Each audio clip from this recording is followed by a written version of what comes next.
Bienvenidos, worldwide fans of the planet's hottest entertainment with an edge. Jaime En Fuego here, and I welcome you to my namesake program, Enfuegotainment, for the first time in a hot minute. It was a very busy October with the horror show, and I'm stoked to have awakened today on November 1st to see that we had the first trailer drop for none other than the book of Boba Fett, the series that, a lot of people were surprised even came to be. We've got Robert Rodriguez back on board, along with Filoni, Favre. I'm extremely stoked about this, and even bringing back the Django actor I thought was terrific. And it's one of my favorite episodes of the second season of The Mandalorian was Boba's return, and I am pumped about this. It's arriving in December, which was originally when we thought we were going to be getting the third season of The Mandalorian, but obviously with the Gina Carano stuff that went down, they've had to course correct some things in this new Star Wars Disney Plus universe. But let's get to the viewing, because I have been waiting all throughout a busy day for this. So let's do it. And here we go. So do we have Tatooine here? Not 100%. Oh yes, of course it is. I'm not a bounty hunter. It's like I'm a badass now. I've heard otherwise. I'm a ruler. So will we address the Sarlacc stuff is what his escape, so to speak. Because we got it in Tales from the Mos Eisley Cantina. And a little bit in like Dark Empire. I know that you sit on the throne of your former employer. Digging this soundtrack. Never ruled with fear. The look of everything is rad status. I intend to rule with respect. It's very admirable, Boba. You were all once captains under Jabba the Hutt. I'm here to make a proposal that's mutually beneficial. Nice. Digging the vast array of alien life, I obviously. speak of conflict when cooperation can make us all rich. Makes What you prevents wonder. us all from killing you and taking what we want? The valid inquiry.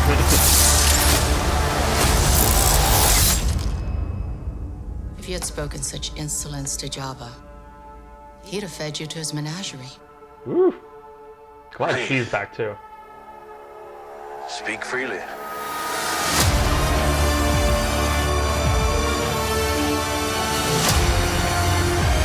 Ooh. Right before the end of the year. Oh, I am stoked. So let's turn this volume down. I'm gonna give it one more look. So yeah, guys, as impressive as I was expecting, and as I am also expecting from, the Obi-Wan series that we still have coming.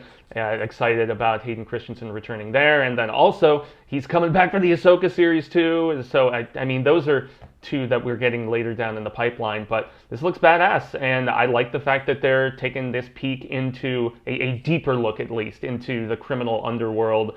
I'm wondering if it's going to be basically relegated specifically with Tatooine, or if we are going to do some planet jumping, if there is going to be some travel involved.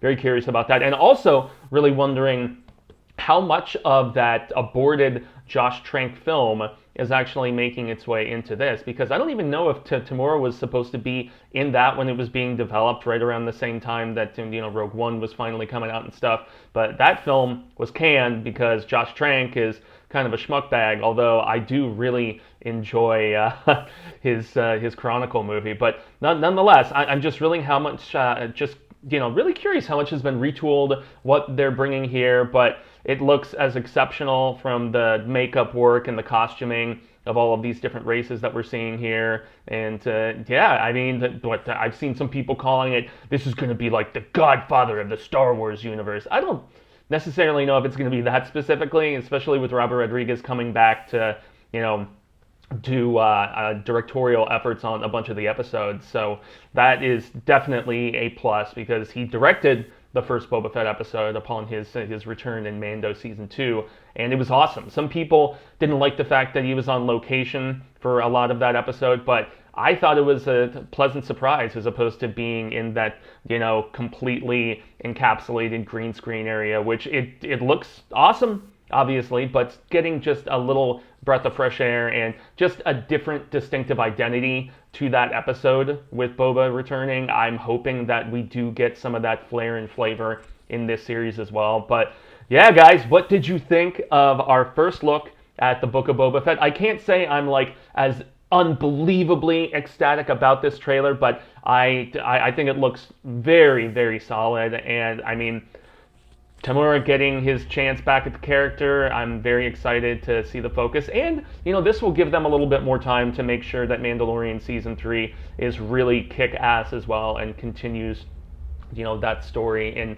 in a different fashion and gives it some distinctive identity as well. So that is my thoughts on the Book of Boba Fett, and I extend the grande gracias. I've been Jaime En Fuego. You can find me on all social media sectors like Twitter, Instagram, Facebook, here on YouTube, and I'm ramping back up with reviews here in November. There's going to be a look at The Last Duel, which I saw about a week or two ago. It's the new Ridley Scott that has sadly been completely ignored, and probably because some are avoiding theaters, most notably the audience that I think would have been really over the moon for that film, but I thought it was great. Very excited to talk about that. This weekend we have the film Spencer, which is Kristen Stewart, taking a stab at playing none other than Princess Diana. So I have a little bit of curiosity about that film. We also have a new one from Tom Hanks that's hitting Disney Plus. The title of that one I think is Finch, if I remember correctly. And the latest from Marvel, none other than The Eternals. The reviews have not been that good so far, but I'm curious to check that out and possibly even do a spoiler discussion with none other than my homeboy Cecil Laird from The Horror Show. So yeah, it was a crazy Halloween weekend to say the least, but yeah, I'm very excited about what November will bring as far as the non-spooktacular. So thanks again, everybody. Grande gracias, and until the Reel of Ka comes around once more, hasta luego, Cinemigos, constant viewers and readers at times alike. Say thank you. Hopefully we share more of this film palaver sooner rather than later, and until then, remember to stay home and stream, unless you feel up to hitting up a theater.